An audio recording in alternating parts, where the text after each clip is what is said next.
In this episode, you'll discover why doctors get prognosis wrong so often and how understanding your body's unpredictability can open doors to hope you didn't realize were still available to you. You've been told it's incurable, but here at Renegade Remission, we believe in rewriting the story. If you're facing a terminal or chronic illness, you are not alone. I'm Eleni Welch, certified nutritionist, and each week I share healing strategies and remission stories to help you take control of your health, feel better, and rediscover hope. Welcome back to Renegade Remission. By the time we finish today, you'll understand how survival predictions are made and why they're routinely incorrect, what biological processes allow some people to outlive even the most sobering diagnosis, and you'll hear documented cases of patients who exceeded every prediction made by their medical teams. If you stay through to the end, I'll share simple, practical steps that support the same internal pathways seen in people who become medical surprises. Here is something that might feel almost shocking if you've recently been given a prognosis. Doctors are wrong about life expectancy far more often than they are right. This isn't because physicians are careless or don't know their field. It's because predicting how long a single human body will live is extraordinarily complex. Prognosis is based on the behavior of large groups and averages, not on the thousands of nuances happening inside your own individual biology. And many studies have shown, not only in cancer, but also in heart failure, COPD, dementia, and even critical care medicine, survival predictions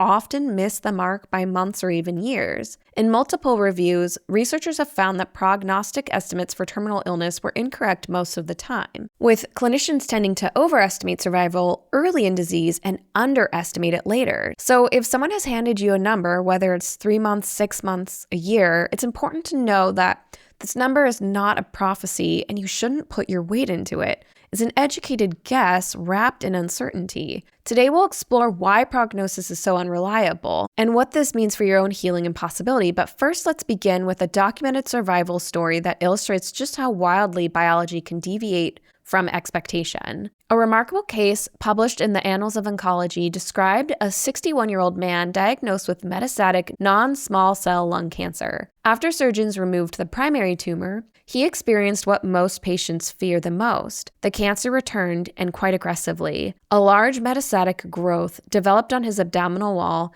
and scans revealed that cancer had already reached his liver and lungs. In situations like this, especially without systemic treatment, survival is usually short. His prognosis reflected that grim reality. But 8 months later, something extraordinary happened. While undergoing surgery for an unrelated abdominal hernia, the surgical team discovered that the abdominal wall metastasis, the one that had grown rapidly, had completely disappeared. Follow-up imaging showed something even more unbelievable. The metastases in his liver and lungs were also gone. No treatment had been given for these sites. No immunotherapy, no radiation, no chemotherapy. The cancer had simply vanished. He remained disease-free for more than 5 years, which is how long science typically follows up on a case. We don't really know what happened beyond that, but it's long enough that his case became a striking example of how thoroughly the body can defy medical predictions. Stories like this actually aren't that uncommon. They're real, published, and peer-reviewed, and they remind us why survival predictions are never as clear-cut as they appear. Now that you've heard a concrete example, let's look at the deeper reasons behind prognostic uncertainty. The first is that prognosis is based on averages, not individuals. Prognosis relies heavily on something called median survival. That median number is not a personal forecast. It simply marks the midpoint of a group of previous patients. That means that half lived longer and half lived shorter. But you are not half of anything. You are a single, complex, adaptive system with your own history, physiology, microbiome, emotional landscape, supportive network, and response to treatment. Large analyses of prognostic accuracy show that clinicians' survival predictions are only right about 20 to 30% of the time, meaning that the vast majority of estimates miss the mark. So think about a prognosis like a weather forecast. It can give you a general sense of the landscape, but it cannot tell you exactly how your day will unfold. The second reason is that outliers are far more common than people realize. Medical journals contain thousands of documented cases of people who outlived expectations by years, responded to treatment long after response was considered unlikely, or stabilized unexpectedly without any treatment. The largest compilation, which is the Spontaneous Remission Annotated Bibliography, contains more than 3,500 medically verified cases of unexpected recovery across cancer, autoimmune disease, heart disease, neurological illness, and more.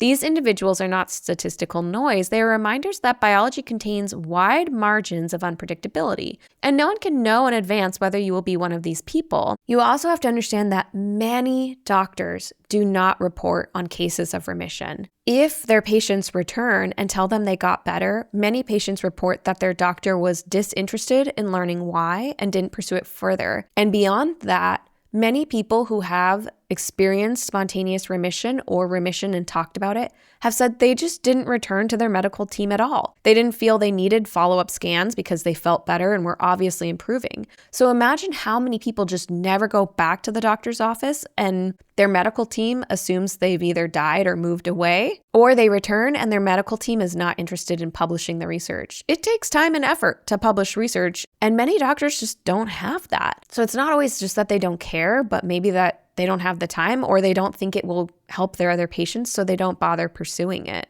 The third reason prognosis is uncertain is that function and frailty matter and they can change. Although doctors don't always say this explicitly, a significant part of prognosis is based on functional status, how easily you move, how strong you are, how much help you need with daily activities, and how stable your overall energy is. Tools like the ECOG performance scale and frailty indices have been shown to predict survival more accurately than imaging results alone. But here's the more hopeful part, that function is not fixed. Improvements in physical movements, symptom management, sleep, nutrition, or emotional well-being can shift these performance scores quite substantially, which means a prognosis given today may not apply to the version of you who exists months from now. The fourth thing is that the body is more adaptive than medicine can predict.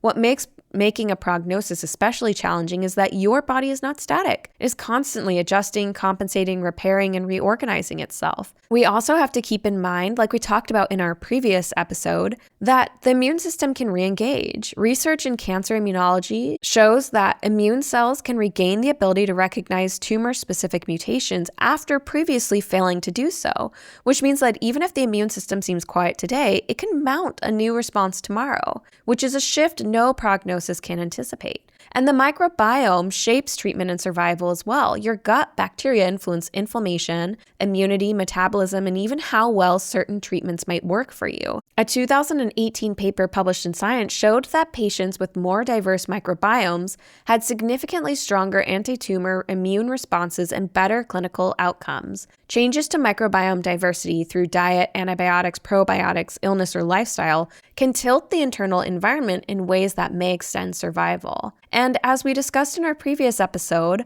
epigenetic changes can occur quickly. Epigenetics refer to the switches that turn genes on and off. These switches respond rapidly to lifestyle, stress, movement, sleep, and social connection. In the Ornish trial published in PNAS 2008, men with prostate cancer experienced widespread gene expression changes after only 3 months of improved nutrition, movement, stress reduction, and group support.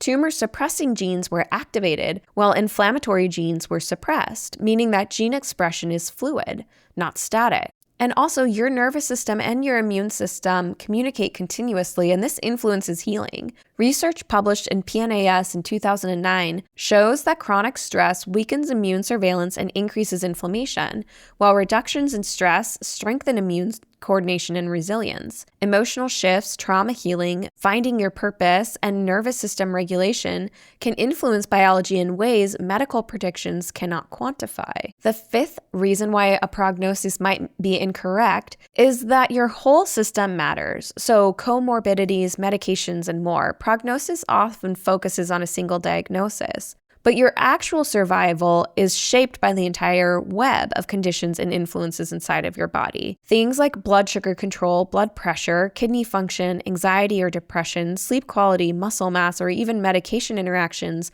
can dramatically affect outcomes for better or for worse. Research in multimorbidity consistently shows that addressing these factors, many of which are modifiable, can meaningfully influence survival. Prognosis rarely accounts for improvements in these areas, but your body certainly does. Remember, your doctors are trained to prepare you, not predict your future. When physicians give a prognosis, they are trying to protect you from false hope, to help you plan, and to avoid promising something they cannot guarantee. They're not forecasting your biological potential, they're just communicating the risk. Prognosis is built around worst case or median scenarios because those feel safer to the clinician to communicate. But worst case scenarios are possibilities, not necessarily predetermined destinies. A prognosis is a snapshot of a moment, not a portrait of your future. It cannot measure your resilience, your purpose, your daily choices, your emotional healing, your microbiome,